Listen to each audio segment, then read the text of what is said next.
Hello friends, it's time for an update on our congregation's vision and goals process this fall. We began in late September by asking the question, who are we now? You can find my report on those discussions in your emails from last month, or on this YouTube channel, or just talk to me and I'll get that to you in whatever format is most convenient for you. This month, the question has been about our values. What is important to us in this particular season? We care about a great many things as a church, but given the situation that we find ourselves in now, what is rising to the surface in this particular moment? It's a big question. Values conversations are fairly abstract. I appreciate those of you who joined me at the various discussion groups. We didn't arrive at many conclusions, but some meaningful patterns emerged. I've pulled out four main themes that kept coming up in our conversations. First, we value our people. We value each other. That's no surprise if you know this church. And it was at the heart of about 90% of the conversations we had about our values. As a church, we like each other. We care about each other. We miss spending time together during the pandemic. We worry about losing touch with the people who have not returned to regular Sunday morning participation. We're troubled by the lingering conflicts around last fall's pastoral search process. We're concerned for those who are struggling with poor health, and aging, and finances, and other difficulties. We want our church to feel like one big happy community, united in vision and purpose. We care about each other. That's the bottom line, overwhelmingly the number one most important value to our church these days. Underneath that heading of valuing our people, I see four categories. Number one, desire for meaningful, supportive, authentic friendships. Some of those were lost during the pandemic. We want those to be restored. Some of us are lonely, and we want new and more diverse relationships.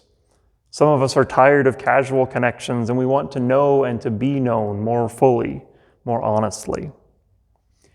Number two, care for those who are vulnerable and hurting among us. Our church has been a lifeline for most of us throughout the pandemic, in practical ways and especially as social and relational and spiritual support.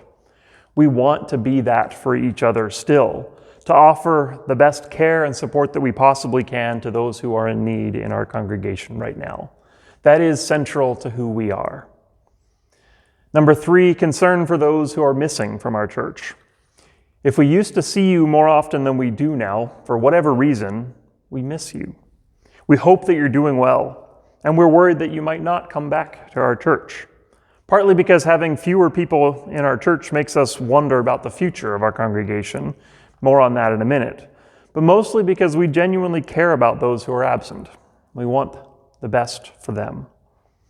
And number four, longing for that feeling of wide and full community with a shared sense of purpose and belonging. We enjoy relating to each other individually, and we also want that feeling of being part of this community as a whole. We want to be part of a church that is diverse and intergenerational, reflecting the broader community and the wider family of God. The pandemic took that feeling of unity and togetherness away from us in lots of ways. It's also been strained by conflict, particularly around the pastoral search, and also through disagreements and mistrust around COVID protocols, political polarization, fears about the future of the church, all of that stuff. We're not as unified as we would like to be, and I think many of us want to do the work of listening and healing and rebuilding trust and communion. So that's kind of one value with four pieces. In our conversations, I tried to get the groups to divide those out and prioritize them, but you all insisted that they are all connected. They're all equally important. Maybe we'll have to choose among them at some point, but for now, we really want to hold all of those together. Like I said, that value of caring for each other was far and away the number one value we kept coming back to, and we will start there in the next conversation about setting goals and creating plans of action. Three other things were also named frequently as values that we want to keep in front of us in this season. One of those is our faith. As central as those human relationships are to us, we are a church, not a community center or a social club.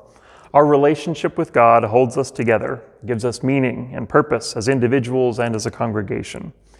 We want that. We want to continue to be grounded in faith, to be reminded of the reason why we do what we do, to remember who we are together.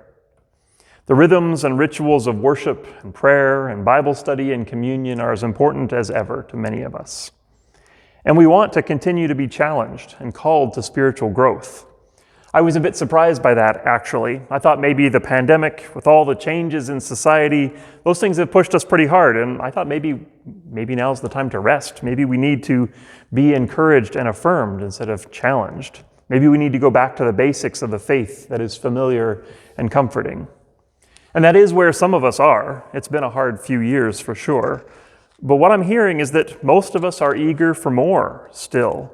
We're looking for growth, for new ideas, for fresh and ancient wisdom that moves us forward, individually and collectively.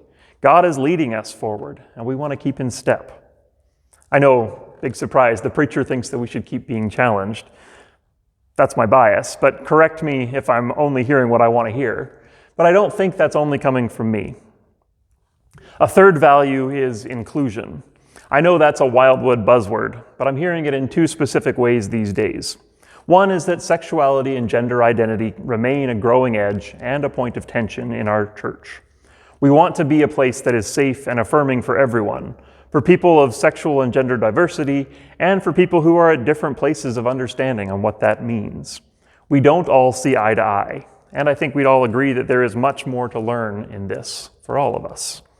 Some of us have been deeply hurt in the conflict around these things. Some of us are deeply afraid of where this is going, where it might go. And some of us are ready to move on already. Very few of us have walked away, and that says something pretty important. We have time, we have commitment, and those are essential to the work of learning and growth. Inclusion around sexuality and gender identity isn't the only thing we value, and it's certainly not the only thing that we're working on, but it's not going away. And I think most of us want to keep talking and learning and healing together. The other piece of inclusion that keeps coming up is the awareness of different kinds of spirituality. Most of us get something out of the way we do Sunday morning worship at Wildwood. Maybe it's the singing or the personal sharing or the ideas of the sermon or the fellowship of the coffee time. We try to make sure that there is something for everyone, and we work hard at that. That's inclusion as well. And yet we're recognizing that there are a significant number of people in our congregation who don't get much out of the way that we worship together. Some of us feel that personally. The pandemic disruptions made us wonder why we bother with Sunday worship. They gave us opportunities to explore other ways of connecting with God, intentionally or unintentionally. Part of what we're learning in these post-lockdown days is that people don't feel obligated to come to church anymore. Those of us who come on Sundays are here because we want to be.